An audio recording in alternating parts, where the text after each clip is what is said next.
Hello and welcome to all. आइए अब हम लोग बात करते हैं एक्सटेंड करते हैं लिक्विड पेंटेंट टेस्टिंग पे ही क्लास को कंटिन्यू करते हुए कि कौन कौन से बेसिक प्रोसेसिंग स्टेप्स होते हैं लिक्विड पेंटेंट इंस्पेक्शन में। सबसे पहले होता है pre cleaning of the inspection. जो जिस पार्ट को हमें इंस्पेक्ट करना है उसकी प्री क्लीनिंग होती है। तो इसका जो मेथड है वो अलग अलग तरह का होता है। This range from grinding and wire brushing to merely wiping the part with a rag moistened with the cleaner remover। इसमें जिस तरह के डर्ट पार्टिकल होंगे सरफेस पे उसके अकॉर्डिंग हम लोग क्लीनिंग प्रोसेस अप्लाई करते हैं, यूज करते हैं, जिसके हेल्प से हम लोग उसके सरफेस को क्लीन करते हैं। जो भी सरफेस है उसको क्लीन करते हैं, स्मूथ करते हैं, जिससे कि कोई भी उस पर रेसिड्यू या कोई भी डर्ट पार्टिकल नहीं होना चाहिए, जिससे कि पेनिट्रेंट एप्लीकेशन स्मूथ हो सके और जो डिफेक्ट पॉइंट है या डिफेक्ट एरिया है वो एक्सपोज्ड हो। तो इसके हेल्प से हम लोग करते हैं, ये जरूरी है। नेक्स्ट स्टेप है पेनिट्रेंट एप्लीकेशन। पेनिट्रेंट एप्लीकेशन में क्या करते हैं कि सरफेस जो थॉरोली क्लीन कर दिया गया है और ड्राई कर दिया गया है, इस पे पेनिट्रेंट मटेरियल अप्लाई करते हैं। और पेनिट्रेंट मटेरियल अप्लाई करने के तरीके हैं, स्प्रे करके अप्लाई कर सकते हैं, ब्रशिंग कर सकते हैं, या फिर immersing the part in a penetrant bath, या फिर पेनिट्रेंट बाथ होगा। पेनिट्रेंट बाथ का एक सोल्यूशन होगा जिसमें हम वर्कपीस को इमर्स करेंगे तो एक लेयर बन जाएगी उसके सरफेस पे।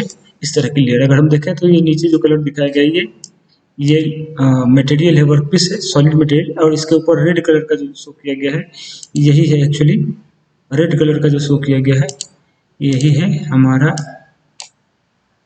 पेनिट्रेंट। ये पेनिट्रेंट अप्लाई किया गया है और ये कैविटी है जिसके अंदर, इसमें अगर डायग्राम को देखें तो इसमें एरो से रिप्रेजेंट भी किया गया है कि हाँ जी लिक्विड पेनिट्रेंट जो है इस कैविटी के अंदर जा रहा है, रीच कर रहा है।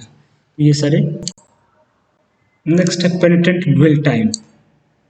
पेनिट्रेंट ड्वेल टाइम मतलब उसी कंडीशन में थोड़ी देर के लिए रखने के लिए को कहते हैं पेनिट्रेंट ड्वेल टाइम। मतलब जब एक बार पेनिट्रेंट अप्लाई कर दिया गया है तो पेनिट्रेंट अप्लाई करने के बाद इंतजार करते हैं कि जो पेनिट्रेंट अप्लाई कर दिया गया है वो अच्छी तरह से पूरी सरफेस पे डिस्ट्रीब्यूट हो जाए, साथ में जो कैविटी है या जो डिफेक्ट है, क्रैक जो बने हुए हैं उसके अंदर भी पेनिट्रेंट पहुंच जाए रिएक्शन की वजह से। ये इसलिए ड्वेल टाइम होता है।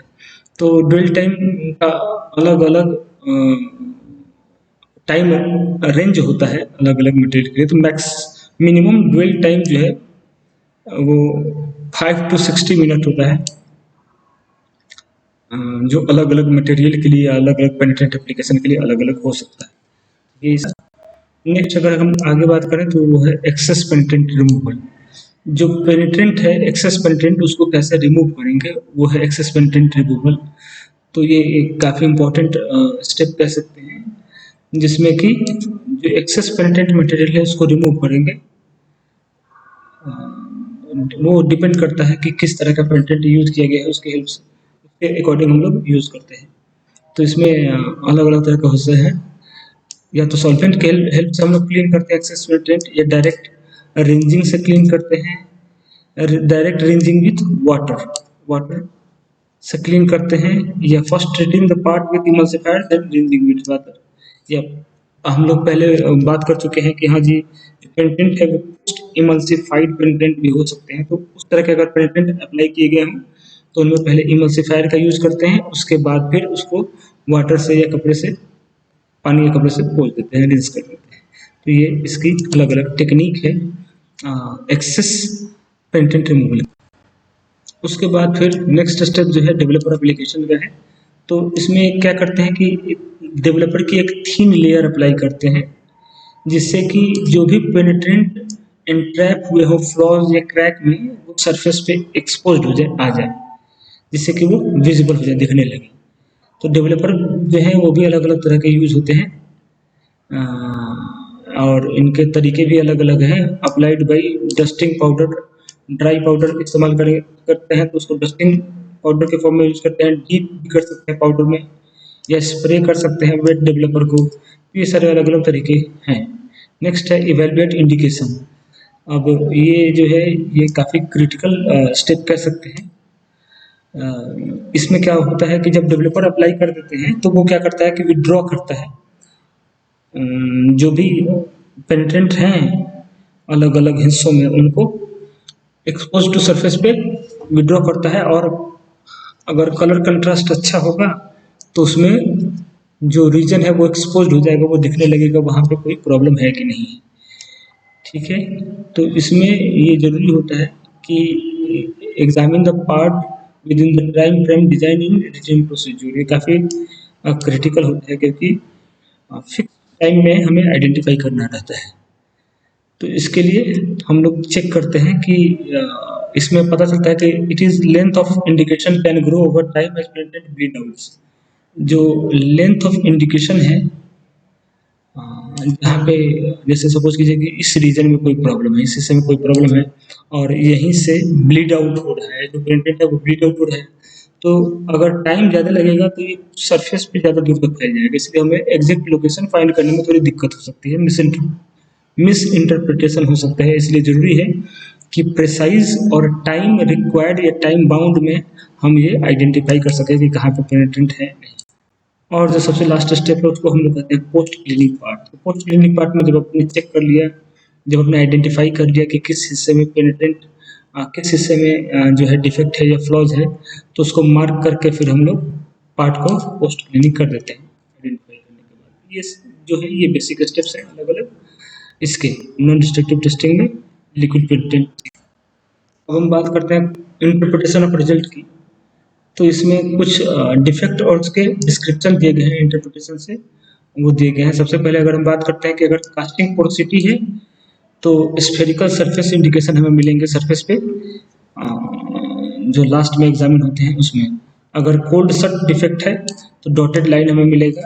क्रैक डिफेक्ट है तो क्रैक है तो स्ट्रेट कंटिन्यूअस सरफेस लाइंस मिल सकते हैं हमें। हॉट टीयर है तो रैग्ड लाइन मिलेंगे वेरिएबल विड्थ के। हीट ट्रीट क्रैक सरफेसेज है, हीट ट्रीटमेंट की वजह से अगर क्रैक हुआ है तो मल्टीपल इरेगुलर लाइंस मिलेंगे। थर्मल क्रैक है तो इंटरकनेक्टिंग लाइंस मिलेंगी। लैक ऑफ फ्यूजन है तो broken line with varying width मिलेगा। फटीग क्रैक है तो कंटिन्यूअस लाइनिंग पार्ट मिलेंगे। ये अलग अलग डिफेक्ट के हैं और उनके डिस्क्रिप्शन है। इंटरप्रिटेशन से जो हमें पता चलता है कि अलग अलग डिफेक्ट में किस तरह के इंडिकेशंस हमें मिलेंगे एक्चुअली जब हम लोग डिफेक्ट डिटेक्शन कर रहे होते हैं। नेक्स्ट हम लोग बात करते हैं एडवांटेजेस एंड लिमिटेशंस की। तो एडवांटेज लिमिटेशंस की बात करें तो अलग अलग एडवांटेजेस और अलग अलग लिमिटेशंस हैं। ठीक है, सबसे पहले अगर हम लिक्विड प्रिंटेड मेथड्स के एडवांटेजेस की बात करें, ये सिंपल और इनएक्सपेंसिव होता है। ये सिंपल भी होता है, इनएक्सपेंसिव भी होता है। उसके बाद बात करें तो ये वर्सटाइल और पोर्टेबल होता है। वर्सटाइल नेचर का पोर्टेबल भी होता है। ये applicable to ferrous non ferrous non magnetic complex material, किसी भी तरह के मटेरियल में यूज़ किया जा सकता है। और इसकी खासियत यह है कि इसका हम लोग यूज़ कर सकते हैं डिफेक्ट को डिटेक्ट करने में, क्रैक को, सीम, लैक ऑफ बॉन्डिंग, इन सब के फाइंडिंग में इसका यूज होता है। तो ये इसके मेन एडवांटेजेस हैं। काफ़ी वर्सटाइल ये प्रोसेस है, काफ़ी वर्सटाइल टेक्निक है, एक्चुअली प्रोसेस की टेक्निक है जिसके हेल्प से हम लोग कई सारे तरह के जो टेस्ट हैं वो कर सकते हैं। जनरली एक्सपोज टू सरफेस जो है, जो डिफेक्ट होते हैं उनको आसानी से आइडेंटिफाई कर सकते हैं। अगर लिमिटेशन की बात करें तो ये मेनली सरफेस फ्लोज के लिए होते हैं, इसीलिए इसको हम लोग कहते हैं कि ये जो मेथड है ये एक्सपोज टू सरफेस डिफेक्ट के लिए एप्लीकेबल है मेनली। नेक्स्ट अगर हम बात करें तो ये नॉन पोरस मटेरियल के लिए मेनली एप्लीकेबल है, ये पोरस मटेरियल के लिए एप्लीकेबल नहीं हो पाएगा। और सबसे इनका बेसिक रिक्वायरमेंट जो है वो है surface cleaning before and after inspection. जो प्रोडक्ट है, जो वर्कपीस है जिसका आप इंस्पेक्शन करने वाले हैं, तो इसमें सबसे पहले सरफेस प्रिपरेशन काफ़ी रिक्वायर्ड होता है। और ये पहले भी रिक्वायर्ड होता है और बाद में भी। जब आप टेस्ट कर रहे होते हैं तो सबसे पहले आपको सरफेस क्लीनिंग करनी पड़ती है और लास्ट में पोस्ट क्लीनिंग करनी पड़ती है। तो ये दो बेसिक इंपॉर्टेंट स्टेप्स हैं जो इसमें रिक्वायर्ड होते हैं। ये हर प्रोसेस के लिए रिक्वायर्ड नहीं होते। उसके बाद डिफॉर्म्ड सरफेसेस की बात करें तो इसमें हम लोग सरफेस कोटिंग जो है ये डिटेक्शन को प्रिवेंट करते हैं। हम लोग उसमें इजीली ऑब्जर्व नहीं कर सकते हैं कि कहाँ पे डिफेक्ट है कहाँ पे नहीं है, ये रफ सरफेस के लिए भी बहुत ज़्यादा सूटेबल नहीं है। अगर सरफेस रफ होगा तो जो पेनिट्रेंट है वो एंट्रैप हो जाएंगे और प्रॉपर इंडिकेशन हमें शो नहीं करेंगे, इससे हमें प्रॉब्लम हो सकती है। तो ये सारे अलग अलग इनके एडवांटेजेस और लिमिटेशंस है।